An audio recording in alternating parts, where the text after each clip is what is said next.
الحمد لله رب العالمين ولا عدوان إلا على الظالمين والصلاة والسلام على أشرف الأنبياء والمرسلين نبينا محمد الذي بلغ الرسالة وأدى الأمانة ونصح الأمة وكشف الله به الغمة وجاهدوا في الله حق جهاده ونحن على ذلك من الشاهدين أما بعد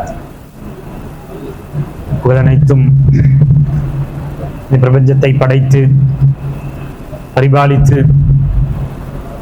நம்மவருக்கு என்ன தேவையோ அதை உபதேசமாக அந்த குர்ஆனில் சொல்லிக் கொடுத்து மேலும் அந்த குர்ஆனை விளக்குவதற்காக கண்மணி நாயகம் முஹம்மது ஸல்லல்லாஹு அலைஹி வஸல்லம் அவர்களை நம்மிடம் அனுப்பி வைத்தான் அல்லவா.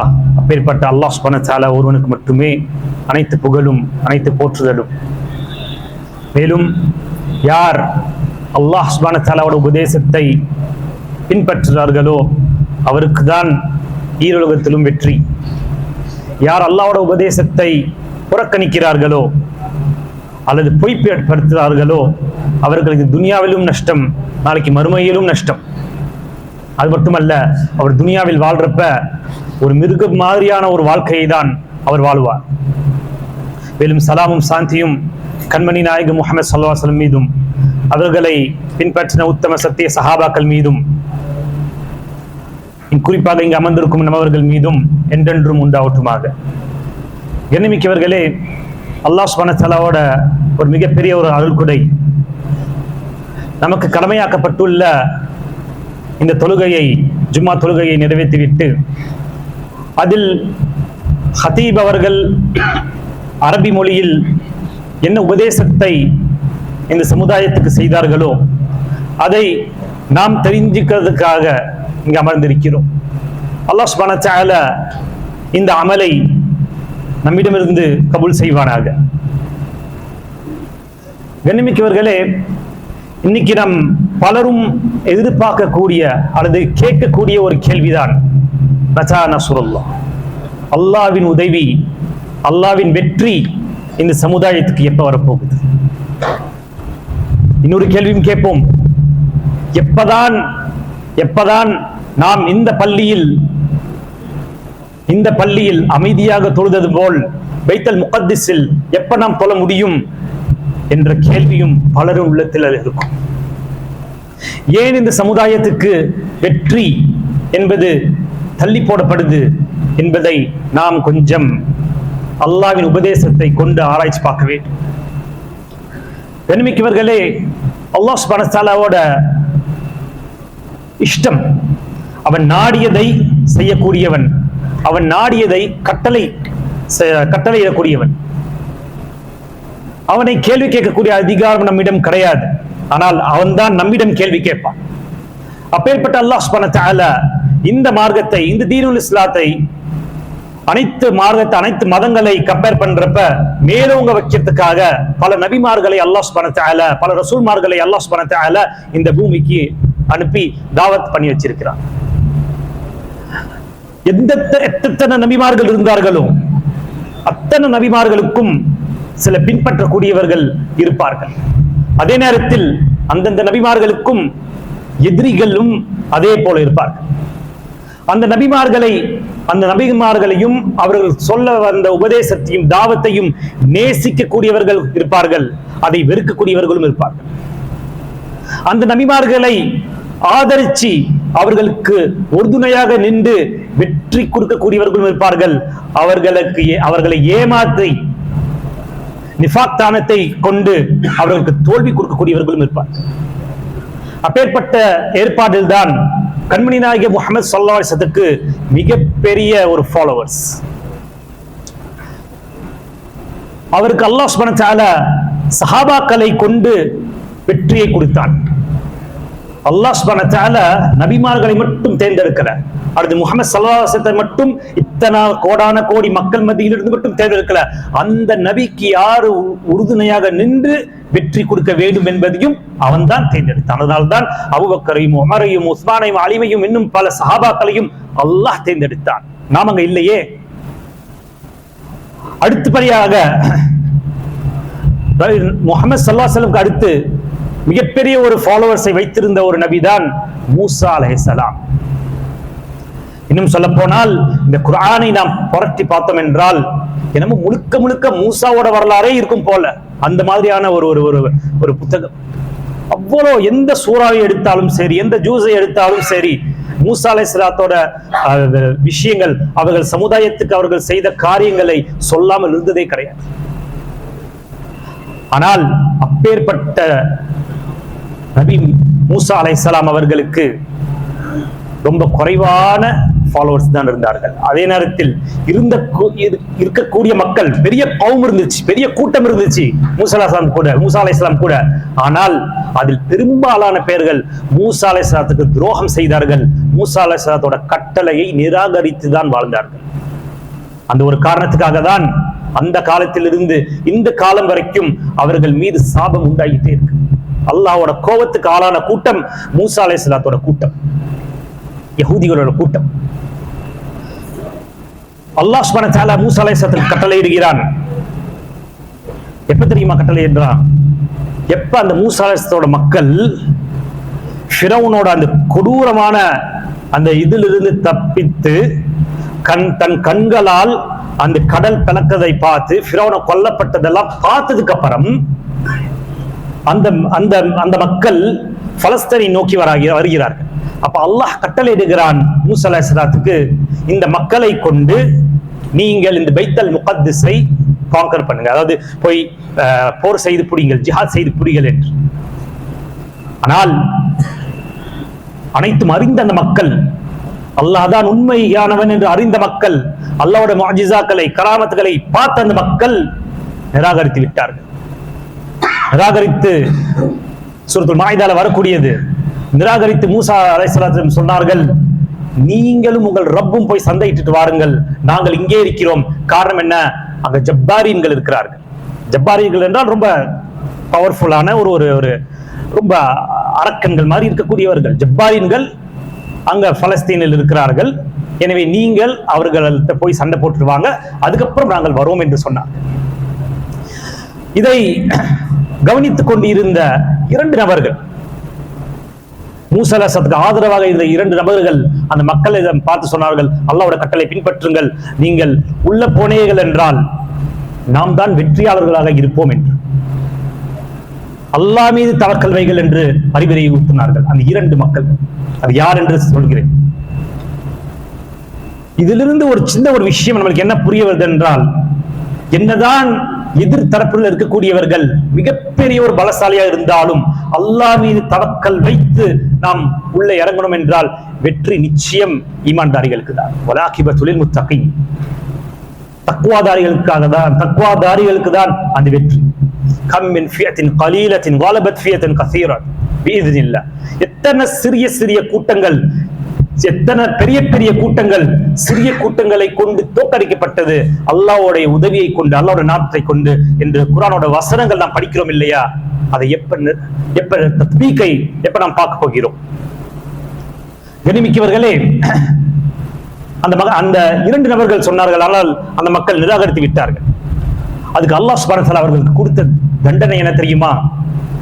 40 வருடம் 40 வருடம் இந்த பூமியில் சுற்றி திரிஞ்சு கொண்டிருந்தது. வழி தெரியாமல் 40 வருடங்கள் இந்த பூமியில் நீங்கள் சுற்றி திரிஞ்சு கொண்டுதான் இருக்க வேண்டும் என்று அல்லாஹ் அவர்களுக்கு பனிஷ்மெண்டை கொடுத்தான், தண்டனையை கொடுத்தான். சரி, இந்த 40 வருடங்களில் பல்வேறு முஅஜிசாக்கள் அவர்களுக்கு நடக்கப்பட்டுச்சு. மன்வ சல்வா அந்த 40 வருஷத்துல தான் கொடுக்கப்பட்டது. தௌராத் என்ற ஒரு வேதம் இந்த 40 வருஷத்துல தான் கொடுக்கப்பட்டது. ஆனால் எத்தனை முஅஜிசாக்களை பார்த்தாலும் சரி, எத்தனை அருள்கொடைகள் அவருக்கு கொடுக்கப்பட்டாலும் சரி, அவர்கள் நிராகரித்தவர்களாக தான் வாழ்ந்து கொண்டிருந்தார்கள். அந்த 40 வருஷத்தில் மூசா அலைஹிஸ்ஸலாமும் இறக்கிறார்கள். மூசா அலைஹிஸ்ஸலாத்தோட தம்பி ஹாரூன் அலைஹிஸ்ஸலாமும் இறந்து போகிறார்கள். அந்த மக்கள் யார் பொய்ப்படுத்தி கொண்டு வாழ்ந்திருந்தார்களோ அந்த மக்களும் இறந்து போயிடுறாங்க. அடுத்து அவர்களோட நெக்ஸ்ட் ஜெனரேஷன் வரார்கள். அல்லாஹ்வோட ஏற்பாடு நாம் சொன்னோம் இல்லையா? மூசா அலைஹிஸ்ஸலாத்தோட கவுமுக்கு ஜிஹாத் செய்யறதுக்கு அல்லாஹ் கட்டளையிட்டப்ப இரண்டு நபர்கள் அந்த மக்களை என்கரேஜ்மெண்ட் பண்ணாங்க, நீங்கள் போய் ஜிஹாத் செய்யுங்கள் என்று, அல்லாஹ்வோட வெற்றி கிடைக்கும் என்று. அந்த இரண்டு மக்களில் ஒருவர் அந்த பொறுப்பை, அந்த சமுதாய கடமையை, அந்த பொறுப்பை கையில் ஏற்றுக்கொண்டார். அல்லாஹ் அவரை நபியாக ஆக்கினார். மூசா ஹாரூனுக்கு அப்புறம் அந்த மனிதரை அல்லாஹ் சுப்ஹானஹு வ தஆலா நபியாக ஆக்கினார். யார் அந்த நபர்? அவரை பத்தி என்ன சொல்லி இருக்காங்க, அல்லாஹ் என்ன சொல்லி இருக்கிறான், ரசூல் ஸல்லல்லாஹு அலைஹி வஸல்லம் என்ன சொல்லி இருக்கிறார்கள் என்று பார்க்க கடமைப்பட்டிருக்கிறோம்.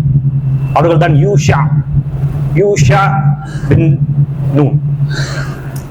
இவர்கள் யார் என்றால், இப்ராஹிம் அலைஹிஸ்ஸலாத்தோட மகன் இஸ்ஹாக் அலைஹிஸ்ஸலாத்தோட மகன் யூசுப் அலைஹிஸ்ஸலாம், யாக்கூப் அலைஹிஸ்ஸலாம், யாக்கூபோட மகன் யூசுஃபோட மகன் இப்ராஹிமோட மகன் நூனோட மகன் யூஷா. இந்த இப்ராஹிம் அலைஹிஸ்ஸலாத்தோட பரம்பரையில் கிட்டத்தட்ட 4-5 தலைமுறை அந்த பரம்பரையில் வந்த ஒரு நல்லடியார்.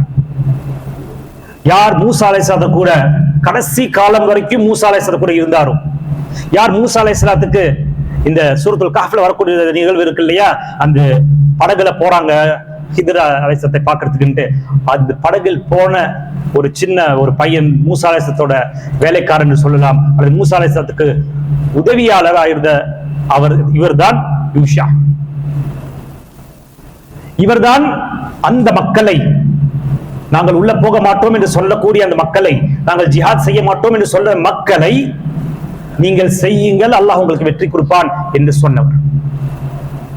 மூசா அலைஹிஸ்ஸலாத்தோட கடைசி வரைக்கும் வாழ்ந்தவர், மூசா அலைஹிஸ்ஸலாத்துக்கு இறங்கக்கூடிய அந்த வஹையை கண்ணால் பார்த்தவர், அதன்படி வாழ்ந்தவர். அந்த மனிதர் அல்லாஹ் சுப்ஹானஹு வ தஆலா ஒரு நபியாக ஆக்குறான். அவருக்கு அந்த பொறுப்பு கொடுக்கப்படுது. பொறுப்பை கொடுக்கப்பட்டது மட்டுமல்ல, அவர் அந்த சமுதாயத்தை தௌராத்தின் அடிப்படையில் நன்காக உருவாக்குறார். உருவாக்கிட்டு ஈமானோட உணர்ச்சியை, ஈமானோட உருவாக்கத்தை, ஈமானோட பாடத்தை கற்றுக் கொடுத்து அவர் அந்த மக்களை ஜிஹாதுக்கு அழைத்து செல்கிறார். யாரோட பாட்டனார்கள், யாரோட தந்தைகள் நாங்கள் போக முடியாது, செய்ய மாட்டோம், அந்த ஜப்பாரியன்கள் இருக்கிறார்கள் என்று சொன்னார்களோ, அவர்களோட பிள்ளைகளையும் பேரன்களையும் இந்த யூஷா அழைத்து கொண்டு போகிறார். போயிட்டு என்ன நடக்குது? அல்லாஹ்வோட உதவி அங்க வருது. பைத்துல் முகத்திஸை அந்த முஷ்ரிக்கீன்கள்ட்ட இருந்து சுத்தம் படுத்தி அதை முஸ்லிம்களிடம் கைப்பற்றுகிறார். கண்ணியமிக்கவர்களே, இது புகாரியில், இது ஹதீஸ்களில் வரக்கூடிய ஒரு கிஸ்ஸா, ஒரு ஸ்டோரி, ஒரு கதை. இதை ஏதோ உட்கார்ந்தோம், படிச்சோம், போனோம், அது படிக்கிறதுக்கு வெறும் சும்மா படிச்சு போறதுக்காக இல்ல, இதை நம் வாழ்வில் எப்படி கொண்டு வர போகிறோம்? கண்ணியமிக்கவர்களே, இதிலிருந்து பல படிப்பினைகளை இந்த சமுதாயம் இன்னைக்கு பெற முடியும். அது மிகப்பெரிய ஒரு படிப்பினை என்னவென்றால், எந்த ஒரு சமுதாயம் அல்லாஹ் கட்டளையிட்டிருக்க அந்த ஜிஹாதை விடுதோ, அந்த சமுதாயம் ஒரு நாளும் உருப்பட போறதே கிடையாது. இழிவு மேல் இழிவுதான் அந்த சமுதாயத்துக்கு கிடைக்கும். இன்னைக்கு அந்த வார்த்தையை பிரயோகப்படுத்துறதுக்கு கூட இன்னைக்கு பயம் வருது. எப்படி அல்லாஹ் வெற்றியை கொடுப்பான்? யோசிச்சு பாருங்க. யூஷாவுக்கு வெற்றி கொடுத்தானா இல்லையா? அப்பையும் ஜப்பாரியன்கள் தான் இருந்தார்கள். இவர்கள்ட்ட பெரிய ஆள்படம், படைபலமா இருந்தது. யூஷாவோட டீம்ல இல்லை, ஈமானோட பலம் இருந்தது. அந்த ஈமானோட பலத்தை கொண்டு அவர்கள் பைத்துல் முகத்திஸை வெற்றி பெற்றார்கள். இரண்டாவது ஒரு படிப்பினை, நாம் எவ்வளவு பெரிய தலைவருக்கு கீழே இருந்தாலும் சரி, யாருங்க பெரியவர்? புகழ்ச்சியிலையும் போட்டுதலையும் மூசா அலைஹிஸ்ஸலாம், யூஷா அலைஹிஸ்ஸலாம் கண்ண முடியில் சொல்லலாம், மூசா அலைஹிஸ்ஸலாம் தான் சிறந்தவர். ஆனால் அந்த மூசா கூட இருந்த மக்கள், மூசாவுக்கு துரோகம் பண்ண காரணத்தினால் மூசா அலைஹிஸ்ஸலாத்துக்கும் வெற்றி கிடைக்கவில்லை, அந்த மக்களுக்கும் வெற்றி கிடைக்கவில்லை. மக்கள் எப்படி சில விடயங்களை அணுகிறார்களோ அதை பொறுத்துதான் வெற்றியும் தோல்வியும் இருக்கு. என் பக்கம் மிகப்பெரிய ஒரு தலைவர் இருக்கிறார், எனக்கு நிச்சயம் வெற்றி கிடைத்துவிடும் என்றால் வெற்றி கிடைக்காது. அந்த தலைவருக்கும் வெற்றி கிடைக்காது. அதே நேரத்தில் அல்லாஹ் சுப்ஹானஹு வ தஆலா யாரை கொண்டு வேணாலும் அந்த சமுதாயத்துக்கு வெற்றியை கொடுக்கலாம். இது மிகப்பெரிய ஒரு உதாரணம். மூசாவை கொண்டோ ஹாரூனை கொண்டோ அல்லாஹ் வெற்றி கொடுக்கவில்லை. பைத்துல் முகத்தஸ் உள்ளார போக வைக்கவில்லை. மாறாக யாரை கொண்டு போக வச்சான்? அவர்களோட ஸ்டூடெண்ட், மூசாவுக்கு வேலை செய்தவர் யூஷா அலைஹிஸ்ஸலாத்தை கொண்டு இவ்வளவு பெரிய வெற்றி இன்னைக்கு நாம் பேசிக் கொண்டிருக்கிறோமே. குர்ஆனில் அவரோட பெயர் சொல்லி வரவில்லை, ஆனால் அந்த சீகத்துல வருதே. ஹதீஸில் ரசூல் ஸல்லல்லாஹு அலைஹி வஸல்லம் பேரை சொல்லி இருக்கிறார்களே. இது மட்டுமா யூஷாவுக்கு நடந்தது? யூஷா அலைஹிஸ்ஸலாம் போர் செய்து கொண்டிருந்தார். அசரோட நேரம், இன்னும் கொஞ்ச நேரத்தில் சூரியன் அஸ்தமாகிரும். யூஷா பயந்தார். என்ன தெரியுமா? சூரியன் அஸ்தமாகி இருட்டு வந்து விட்டால் இந்த ஜப்பாரியன்கள், பலஸ்தீனில் இருக்கக்கூடிய இந்த ஜப்பாரியன்கள் ஒன்று சேர்ந்து இன்னும் அதிகமான ஒரு கூவத்தை கொண்டு வந்து நாம் தோல்வியை சந்திக்கலாம் என்று எண்ணினார். எண்ணிட்டு என்ன தெரியுமா பண்ணார்? அதுதான் உச்சக்கட்ட நம்பிக்கை அவர் அல்லாஹ் சுப்ஹானஹு வ தஆலா மேல் வச்சிருந்தது. சூரியனை பார்த்து சொன்னார், சூரியனே, உனக்கு அல்லாஹ் கட்டளை இடுகிறான், எனக்கும் அல்லாஹ் கட்டளை இடுகிறான். யா அல்லாஹ், இந்த சூரியனை அஸ்தமாவதிலிருந்து கொஞ்சம் நிறுத்திவிடு என்று. அல்லாஹ் அந்த துவாவை சரி எடுத்தானா இல்லையா? சூரியனோட நேச்சர் என்னங்க, சயின்ஸ் என்ன? அந்த நேரத்தில் அஸ்தமாகணும், அந்த நேரத்தில் உதயணும். ஆனால் யூஷா அலைஹிஸ்ஸலாத்துக்காக அந்த சயின்ஸையே அல்லாஹ் திருப்பி போட்டானே. ஏன்னா எல்லாமே அல்லாஹ்வோட கண்ட்ரோல்ல இருக்கு. சூரியனும் அல்லாஹ்வோட அடிமை, யூஷாவும் அல்லாஹ்வோட அடிமை, இங்க இருக்கக்கூடிய எல்லாரும் அல்லாஹ்வோட அடிமை, குஃபார்களும் அல்லாஹ்வோட அடிமைதான். அந்த சூரியனுக்கு அல்லாஹ் கட்டளையிட்டான். சூரியன் அஸ்தமாகாம ஒரு மனிதருக்காக நின்றது என்றால் அது யூஷா அலைஹிஸ்ஸலாம். அதுக்கப்புறம் அந்த பாக்கியம் யாருக்கும் கிடைக்கவில்லை, அதுக்கு முன்னாடியும் அந்த பாக்கியம் யாருக்கும் கிடைக்கவில்லை. எல்லாம் ஹதீஸில் இருக்கக்கூடியது. அல்லாஹ் நாடினால் எதை வேணாலும் செய்யலாம். நம் அறிவுக்கு அது தோணாம இருக்கலாம், என் அறிவுக்கு ஒத்து வராம இருக்கலாம். எப்படி அது சூரியன் நின்றுச்சு? சூரியன் உலகமே அழிஞ்சு போயிருமே. நம்ம சயின்ஸ்ல பல தியரிகள் போட்டு சொல்லலாம். ஆனால் அது எல்லாமே அல்லாஹ்வோட கண்ட்ரோல்ல இருக்கா இல்லையா? அந்த உறுதியான நம்பிக்கை ஏன் நம்மளுக்கு வரமாட்டேங்குது? அந்த நம்பிக்கை யூஷாவுக்கு இருந்ததுனாலதான் தைரியமா அந்த சூரியனை பார்த்து சொன்னார். அல்லாஹ் அதை நிறைவேற்றினானா இல்லையா? அது மட்டுமல்ல, இன்னொரு ஹதீஸில் யூஷா அலைஹிஸ்ஸலாம் தன் கூட ஜிஹாத் செய்ய வரவர்களை பார்த்து ஒரு 3 கண்டிஷன் வைக்கிறாங்க. அது ஒரு கண்டிஷன், யார் திருமணம் முடிச்சு தன் மனைவியுடன் சேராம இருக்கிறீர்களோ அவர்கள் வரக்கூடாது ஜிஹாதுக்கு.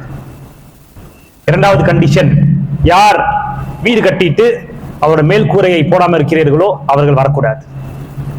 மூன்றாவது கண்டிஷன், யார் யாரோட ஒட்டகம் கர்ப்பமாக இருந்து அவருடைய டெலிவரிக்காக வெயிட் பண்ணிட்டு இருக்கிறாங்களோ அவர்கள் வரக்கூடாது. ஏன் இப்படிப்பட்ட ஒரு கண்டிஷனை போட்டார்கள்? காரணம் என்ன தெரியுமா? எந்த ஒரு இபாதத்தை வேணாலும் யாரு வேணாலும் செஞ்சிடலாம். சொல்லு, தொழுகைக்கு வந்துடலாம், நோன்பு வச்சிடலாம், ஹஜ்ஜிக்கு போயிடலாம், சதக்கா கொடுத்துடலாம். ஆனால் ஜிஹாத் இருக்கு இல்லையா, இதுதான் உச்சக்கட்ட தியாகம். இந்த உலகத்தை விட்டு தன் உயிரை அல்லாஹ்வுக்காக கொடுக்கக்கூடிய ஒரு தியாகம். அது யார் உள்ளத்தில் அந்த வஹன் உலகத்தோட மோகம் இருக்கோ அவர்களால் நிச்சயமாக வர முடியாது, பின்வாங்குவார்கள். எப்படி மூசாவோட சமுதாயம் முதலில் பின்வாங்கினார்களோ அதே போல் பின்வாங்குவார்கள். அதனாலதான் யூஷா அலைஹிஸ்ஸலாம் இப்படி ஒரு கண்டிஷனை கொடுத்தார். அதனாலதான் அல்லாஹ் சுப்ஹானஹு வ தஆலா குர்ஆன்ல சொல்றான், இன்னமா அம்வாலுக்கும் வ அவுலாதுக்கும் ஃபித்னா. நீங்கள் யாருக்காக இங்க வந்து இருக்கிறோம்? காசு பணம் சம்பாதிக்கிறதுக்காக, கொண்டாட்டி பிள்ளைக்காக நம்ம இங்க வந்து இருக்கிறோம் இல்லையா? அவர்கள் ஒரு சோதனை.